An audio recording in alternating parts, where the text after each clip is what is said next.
So hi everyone, welcome back to another episode of our FEMTalks series. I'm Shrishti, an outreach director, and today we'll be speaking with Priyanka Challa, who is currently a healthcare consultant. So why don't we just start with you telling us about yourself? Yeah, absolutely. First of all, thank you so much for having me here today. My name is Priyanka. I'm currently an associate consultant at Putnam Associates, which is a life science consulting firm in Boston. Prior to this, I was a senior analyst at the Canadian Institute for Health Information in Canada. I did my bachelor's in science, where I double majored in neuroscience and psychology, and I also did my master's in health informatics from the University of Toronto. And throughout my post-secondary life, I guess I was very heavily involved in research. I loved everything that came with it. And it really spoke to my passion of lifelong learning because there are so many challenges that you need to find solutions to. And I guess it really builds a very strong base for your future career trajectory. Outside of work, I guess I love dancing. I've been dancing all my life, basically. I'm trained in Kathak, which is an Indian classical dance form. I also love hiking, and I recently took up baking during pandemic, which I think a lot of people have. So, just in terms of like my background as well, I was born in India and I moved to Canada when I was about 10 years old. So I'm very familiar with the first generation immigrant experience and all the challenges and opportunities as well that it brings. So I can't stress how important a platform like this is for everyone that may be in a similar situation or is trying to navigate through very complicated industries today. Thank you so much for sharing a little bit about yourself. I guess like getting more into like the depth of your career. So what do Mhm. you enjoy about healthcare consulting and kind of what drew you to healthcare consulting over other careers in healthcare? Yeah, absolutely. And that's a really great question. So, over the years, I've found that I really enjoy the rigor of scientific research. But in my undergrad years, I found that bench work can be extremely isolating, and the impact that I could potentially make from my work was very long term and also very contingent on funding. So, when I entered grad school, I started exploring opportunities outside of the traditional career path for someone with a science degree. And that's when I discovered healthcare consulting. So, during my master's, I started participating in case competitions, working as a technology consultant for a medical software company, and then even approaching my research positions with a very different lens. So this was more impact focused than exploratory. And I found that the impact that I was generating to be very rewarding. And I also like the fact that there's a combination of social intelligence with the analytical skills. And this is an enormous asset for me, both professionally and personally.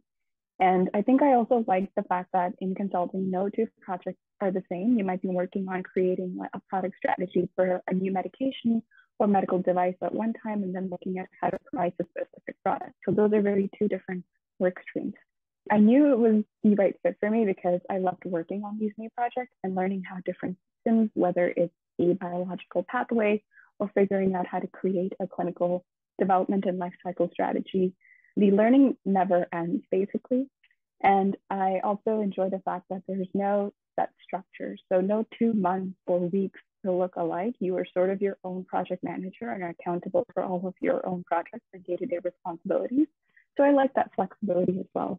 And I guess for anyone who's considering a career in consulting, if you like working in a structureless environment and like the flexibility it offers, you also like collaborating with others, it's definitely the right fit for you. Yeah, definitely. So given your unconventional background leading you to healthcare consulting, do you have any advice that you would give to someone who's also hoping to pursue healthcare consulting? Yeah, absolutely. So I mean, I can't obviously speak for everybody else. I can only speak to things that have helped me in the past. What's really helped me is to seek out mentors and form connections with people that will help you understand what consulting looks like from the inside. From the outside, everyone is always thinking about a lot of travel and great perks, which it does come with. I'm not going to lie, there's a lot of that as well.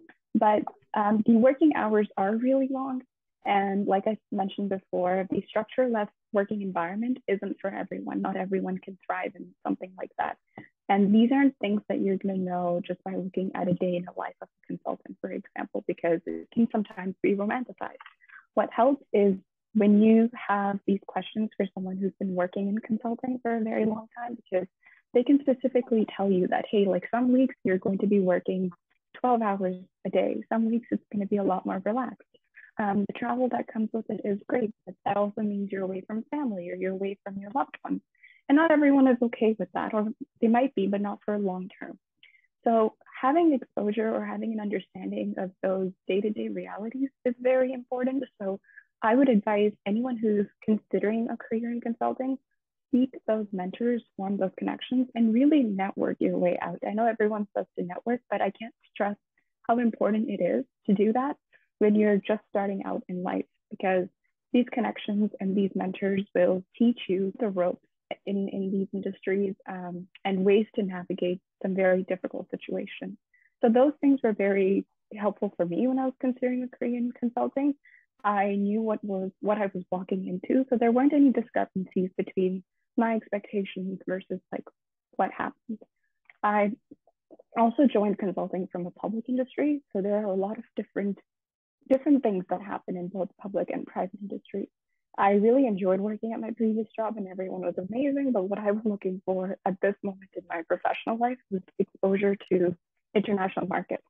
So knowing what I was told about consulting and the experience that I was going to receive, I thought it was the best move for me. So for anyone who's thinking of making a move or entering consulting, know that it can be romanticized sometimes, but also know that the realities of your day-to-day life would look a lot different.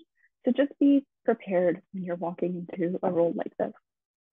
Definitely. Those were all amazing insights. And I guess kind of taking a step back, what encouraged you to like pursue STEM specifically?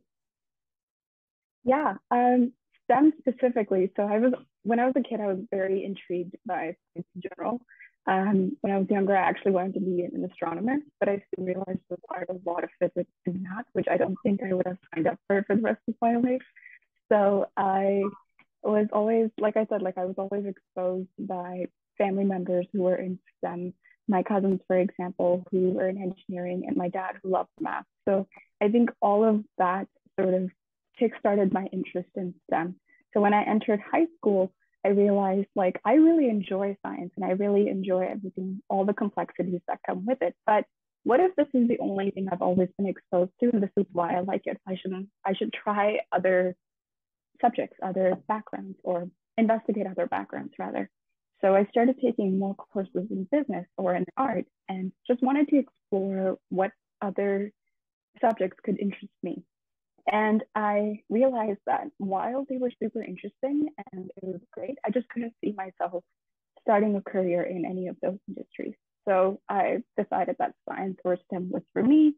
And when I entered university, like I said, I pursued a very life science heavy course load and also got exposed to research.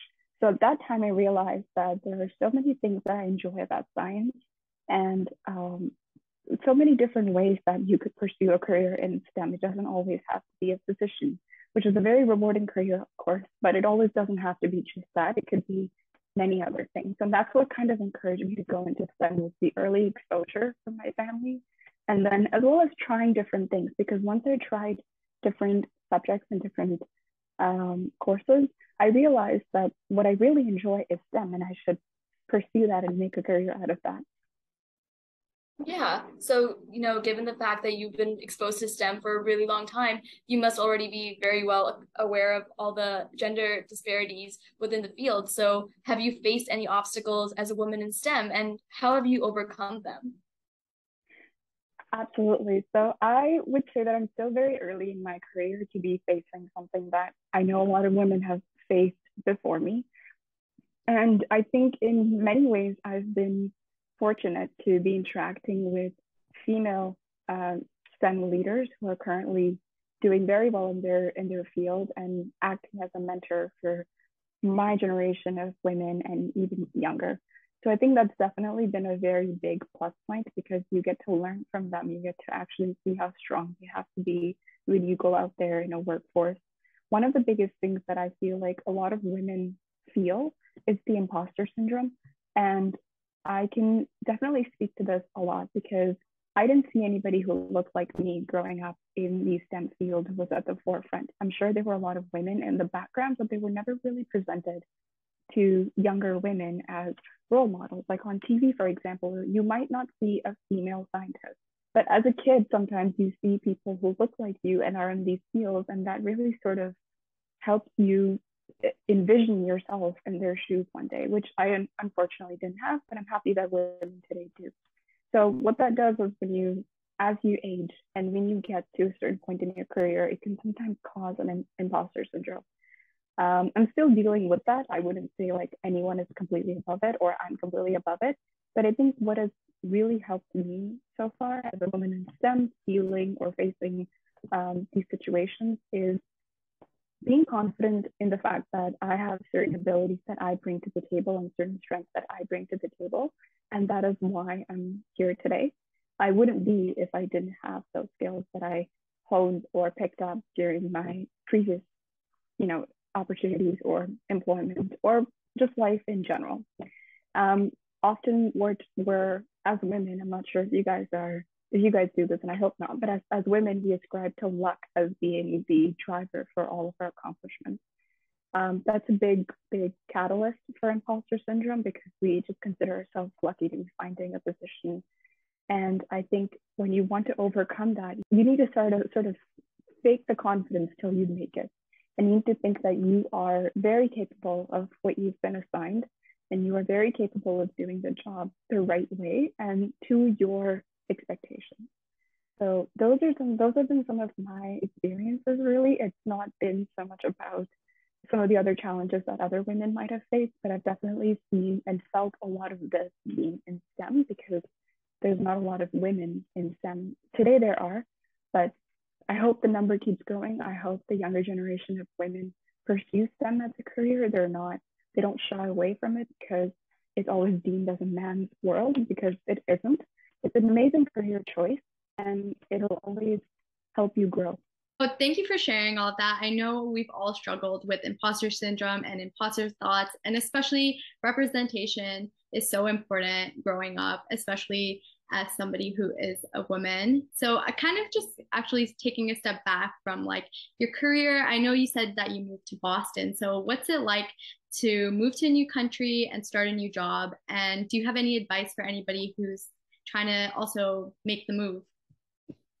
Yeah, that's a really great question. I think one of the things that I've always seen on social media for a very long time is romanticizing a move to a whole new country all alone. And while there are a lot of good things that come out of it, I think for anybody who's considering making a move, know that there will be days when you feel really lonely.